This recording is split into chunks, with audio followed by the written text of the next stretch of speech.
El bestiario de Axlin. Guardianes de la Ciudadela. Capítulo 23. Zane despertó en una habitación desconocida. Por un momento creyó que estaba soñando, pero después recordó a los dos hombres que los habían atacado, a él y a su madre. Frunció el ceño. ¿Había sucedido de verdad? Se incorporó un poco, pero tuvo que volver a echarse sobre el catre porque se mareaba. Aquello era extraño. Había recibido golpes y heridas en otras ocasiones. Sin embargo, aquella demoledora sensación de debilidad era nueva para él. Le costó un gran esfuerzo volver la cabeza para mirar a su alrededor. La luz entraba por una única ventana enrejada, tan alta que tendría que ponerse en pie sobre la cama para alcanzarla. La puerta estaba cerrada y parecía sólida. El suelo y las paredes eran de piedra, y el techo estaba sostenido por un entramado de vigas de madera. La habitación era sobria y sencilla, pero a Zane, que se había criado en una aldea donde la mayoría de las casas estaban prácticamente en ruinas, le pareció un lujo. La cama, poco más que un jergón de paja, reposaba sobre un recio somier de madera, y no directamente sobre el suelo. En una esquina había un arcón, y en otra un taburete, y una mesita que sostenía una palangana. ¿A dónde me han traído?, se preguntó. Tiempo atrás, Axlin le había hablado de la jaula. Tal vez lo habían llevado allí, aunque no comprendía quién podía estar detrás de todo aquello, ni por qué. Axlin. Al pensar en ella, lo asaltaron los recuerdos, pero cerró los ojos y se esforzó por centrarse en el presente. Según tenía entendido, la jaula estaba a 3 o 4 jornadas de su casa. ¿Qué había pasado en todo aquel tiempo? ¿Por qué no se había despertado antes? Luchó por recordar. Debía de haber disfrutado de algunos breves momentos de lucidez, porque se vio a sí mismo cargado como un fardo en un caballo. Le habían dado de beber, había agua en el odre, pero en cierta ocasión había sido otra cosa, un líquido pegajoso y dulzón. Frunció el ceño. Si podía fiarse de aquellos recuerdos difusos y fragmentados, parecía que había estado durmiendo casi todo el tiempo. Aquello no era normal. El desconocido lo había tumbado de un solo golpe, pero era improbable que lo hubiese dejado en aquel estado de letargo durante tanto tiempo. Se frotó la barbilla y no sintió dolor. La magulladura debía de haber sanado ya, y eso significaba que, en efecto, había pasado bastante tiempo. Debían de haberlo drogado, comprendió Zane alarmado. Probablemente para que no les diera problemas durante el trayecto. Eso explicaba aquella debilidad que ni siquiera le permitía levantarse de la cama. Y también significaba que aquel viaje había durado más de lo que había calculado. Que podía no estar en la jaula sino mucho más lejos. Tenía que levantarse, costara lo que costase. Debía averiguar qué estaba sucediendo. Cuando logró por fin sentarse en la cama, temblando como una hoja y cubierto de sudor, se sintió todavía más débil e indefenso. Se repitió a sí mismo que, si lo habían drogado, probablemente sería un estado transitorio y pronto recuperaría sus fuerzas. También existía la posibilidad de que no fuera así, de que con aquel brebaje lo hubiesen incapacitado para siempre. Pero no quería trabajar con aquella hipótesis, porque no le serviría para nada, de modo que la descartó. Paso a paso consiguió llegar hasta la mesita y se echó a la cara un poco de agua de la palangana. El sobreesfuerzo estuvo a punto de hacer que se derrumbara al suelo. Con manos temblorosas trató de alcanzar el taburete. Se dio cuenta entonces de que alguien había depositado sobre él un fardo de ropa cuidadosamente doblado. Lo apartó de un empujón y se sentó, tratando de recuperar fuerzas. Aquella no era su ropa, pensó de pronto, pero tampoco le pertenecía a la que llevaba puesta, que no era mucha. Apenas unos calzones y una camisa de lino tan bien hilados como jamás había visto. Por lo que tenía entendido, las prendas de esa calidad solo podían proceder de un sitio. ¿La Ciudadela?, se preguntó, asombrado. ¿Me han traído hasta la Ciudadela? Aquella posibilidad lo inquietaba, pero por otro lado, era allí a donde Axlin tenía pensado viajar. Quizá tuviera ocasión de volver a verla antes de lo que creía. Se le aceleró el corazón al pensarlo.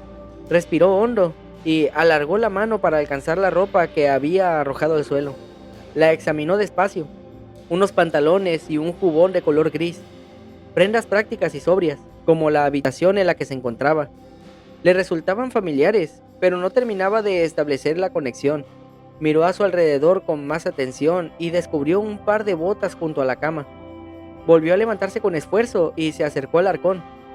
Le costó mucho abrirlo y cuando lo logró, se dejó caer en el suelo junto a él, temblando. Se asomó dentro y encontró calcetines, una muda de ropa interior y una chaqueta de color gris. También había un cinturón y una bolsa de cuero. Su mente se resistía a admitir que todo aquello era para él. ¿Dónde estaba su propia ropa? ¿Por qué se la habían quitado? En todo caso, y como por el momento no disponía de otra cosa, se vistió con las prendas grises. Lo hizo con movimientos lentos, desafinado a la debilidad que se resistía a abandonarlo. Y cuando por fin estuvo vestido, fue capaz de ponerse en pie sin tambalearse. Sí, sin duda estaba mejorando. Contempló su ropa nueva, pensativo. Le quedaba bien, y en efecto se trataba de tejido de calidad. Y fue entonces cuando recordó dónde había visto algo parecido antes. Los dos hombres que lo habían secuestrado, los de las capas azules, Zane se había dado cuenta de que los dos eran extraordinariamente ágiles y fuertes. Creía recordar, además, que uno de ellos tenía unos ojos de un color similar a los suyos, o quizá tan solo se lo había imaginado. ¿Qué significaba aquello? ¿Eran como él? ¿O él era como ellos? ¿Era esa la razón por la que se lo habían llevado? ¿Por eso le habían facilitado unas ropas como las suyas? Fuera como fuese, no tenía intención de quedarse allí. Debía regresar a casa con su madre. Se preguntó qué habría sido de ella. Había dado por supuesto que los habían secuestrado a los dos, pero ¿y si no había sido así? Hizo memoria. No recordaba haberla visto durante su viaje, aunque probablemente tampoco había estado en situación de hacerlo. Quizá los habían llevado por separado, o quizá no. Tal vez aquellos hombres habían dejado atrás a su madre. Zane no sabía qué era peor. Ignoraba qué podrían hacerle a Kinaxi y sus secuestradores, pero sí tenía muy claro cómo la tratarían los monstruos. Sintió una oleada de pánico y luchó por mantener la cabeza fría. Se las arregló para sobrevivir ella sola cuando tú aún no sabías ni ponerte en pie. Se recordó a sí mismo. Probablemente no te necesita tanto como crees, pero de todos modos debía volver. Inspiró hondo y se dirigió con pasos vacilantes a la puerta para comprobar si estaba cerrada por fuera. Pero justo cuando alzaba la mano hacia el picaporte, la puerta se abrió de golpe. Zane retrocedió con torpeza, tropezó y estuvo a punto de caer. Se mantuvo en pie, tambaleante, y sostuvo la mirada a la persona que acababa de entrar. Era un hombre de unos 30 años, alto, atlético y de cabello negro muy corto. Vestía un uniforme gris que, a diferencia del de Zane, llevaba bordado un pequeño símbolo en el pecho que él no supo interpretar. Se quedó en la puerta, firme como un poste, y contempló al chico con expresión severa. También sus ojos eran dorados. Zane se quedó sorprendido. Era consciente de que sus propios iris mostraban un color peculiar. Su madre nunca lo había mencionado, pero la hermana de Draxan sí se lo había dicho tiempo atrás, cuando aún coqueteaba con él. Había utilizado otra palabra que él no conocía, dorados, y le había explicado que hacía referencia al color de un metal precioso que se utilizaba sobre todo para fabricar joyas, y que prácticamente solo podía encontrarse en la ciudadela. Y le había mostrado su propia imagen en un pequeño espejo para que lo comprobara por sí mismo. Hay gente con los ojos color miel, o incluso ámbar, dijo ella, pero yo nunca había visto a nadie con ese tono casi metálico. Es muy peculiar. Él no le había concedido importancia. Suponía que solo pretendía halagarlo, pero Aisling también le había hecho algún comentario al respecto. No había empleado las palabras oro y dorado, aunque sí le había dicho que nunca antes había conocido a alguien con unos ojos como los suyos. No lo había comentado con la intención de flirtear con él, ya que había empleado aquel tono de voz entre curioso y analítico que utilizaba cuando pretendía investigar algo que no conocía o comprendía. Y Aisling, a diferencia de la hermana de Draxan, había viajado desde muy lejos, había conocido a mucha gente y podía comparar. Lo había convencido, por tanto, de que el color de sus ojos era algo fuera de lo común. ¿Qué significa, pues, el que la mirada de aquel hombre estuviese teñida del mismo tono? ¿Sería casualidad? ¿Estarían relacionados de alguna manera? Zane se estremeció. Habría querido preguntarle muchas cosas, pero aquel momento solo fue capaz de balbucear. Quiero volver a casa. No sonó muy firme, pero tampoco le tembló demasiado la voz, dadas las circunstancias. Esta es tu casa ahora, recluta, respondió el hombre, seguro y flexible. Te encuentras en el cuartel general de la Guardia de la Ciudadela. Has llegado aquí para recibir el adiestramiento que corresponde a tu condición. Cuando te hayas graduado, te incorporarás a la División Oro bajo las órdenes de la comandante Salana y servirás a la Ciudadela, a sus habitantes y a sus honorables mandatarios hasta tu último aliento. Había recitado todo aquello de corrido, como si fuesen instrucciones que se hubiese aprendido de memoria. Zane se estremeció. Su madre nunca le había hablado de los guardianes de la ciudadela, pero Aisling sí los había mencionado en varias ocasiones.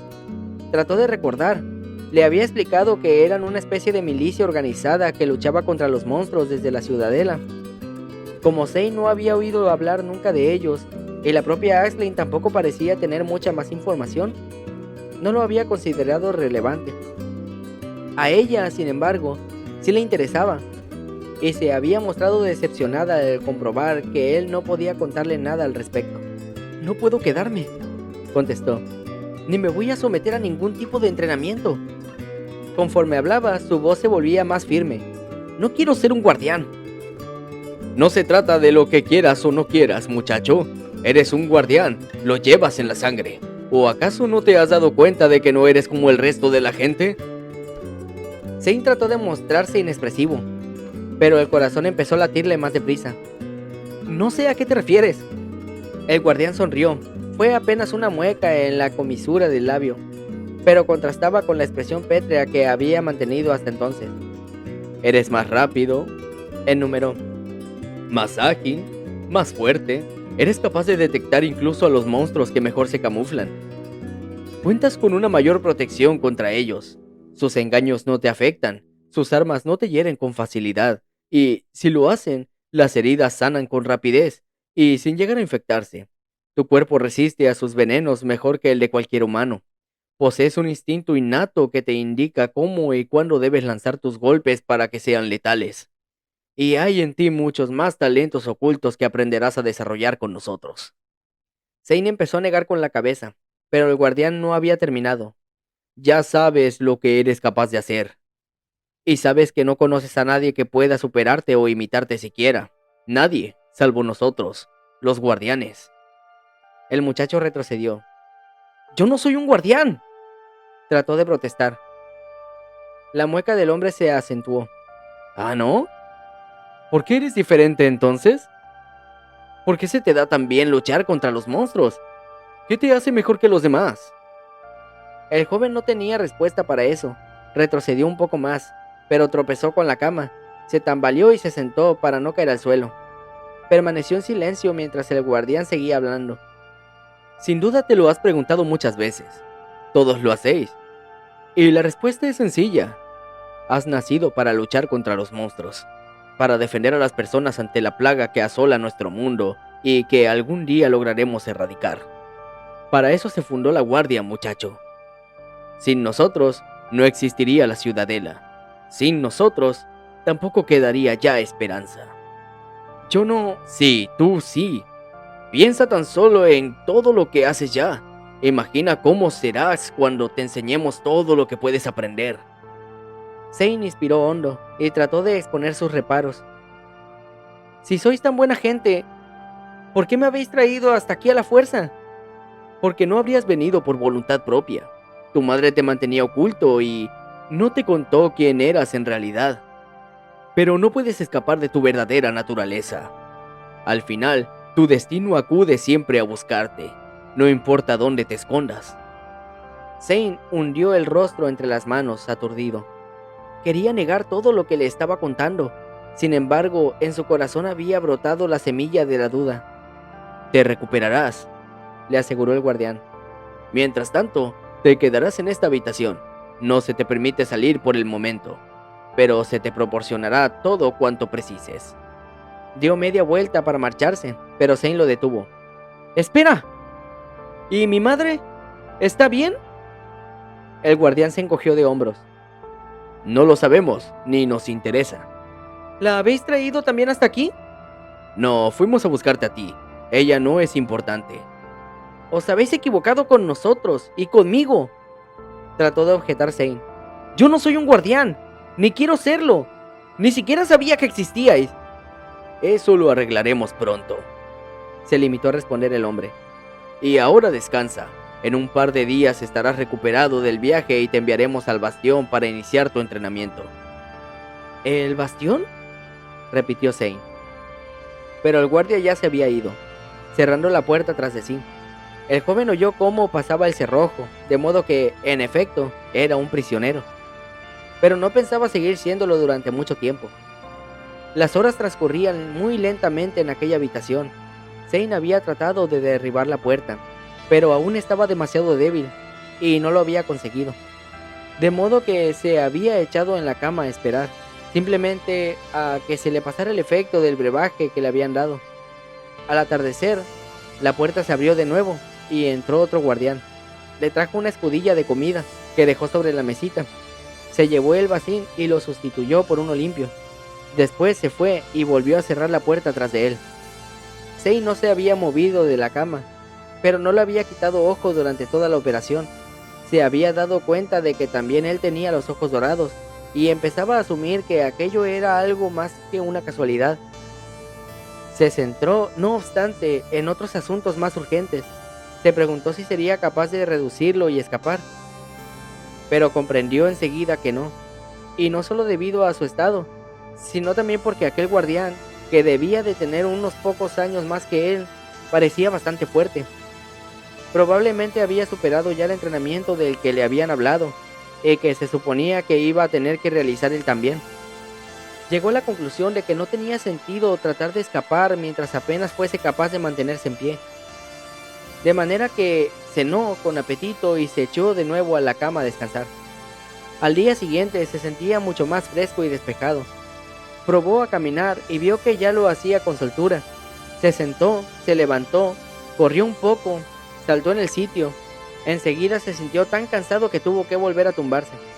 Pero iba mejorando. El mismo guardián de la tarde anterior entró poco después a llevarle el desayuno y cambiar el bacín. Zane no podía arriesgarse aún a tratar de reducirlo, de modo que intentó entablar conversación con él. «Oye», le dijo, «¿para ser guardián hay que pasarse todo el día encerrado?» El joven lo miró de reojo, pero no contestó. «Porque si es así, me parece de lo más aburrido», prosiguió él. «¿Estamos en la ciudadela? ¿Salís de vez en cuando a dar una vuelta? ¿O eso tampoco está permitido?» El guardián terminó su tarea, salió de la habitación y volvió a cerrar la puerta sin decir una palabra. El día transcurrió sin novedad.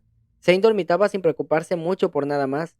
Despertaba de vez en cuando y probaba hacer ejercicios en el reducido espacio de su habitación. Se cansaba con facilidad, pero cada vez aguantaba más antes de dejarse caer de nuevo sobre el catre, agotado y sudoroso. El guardián entró un par de veces más a lo largo del día, siempre para traerle comida y cambiar el bacín por uno limpio. Y aunque Zane trataba de darle conversación, él nunca respondía, y ni tan siquiera reaccionaba, como si se tratase de un autómata. Sin embargo, durante la visita de la noche, Zane le hizo una pregunta que sí pareció afectarle de algún modo. «¿Tú has acabado ya ese entrenamiento del que todos hablan? ¿Cómo es?» El joven titubeó, y a Zane le pareció que se ponía un poco pálido.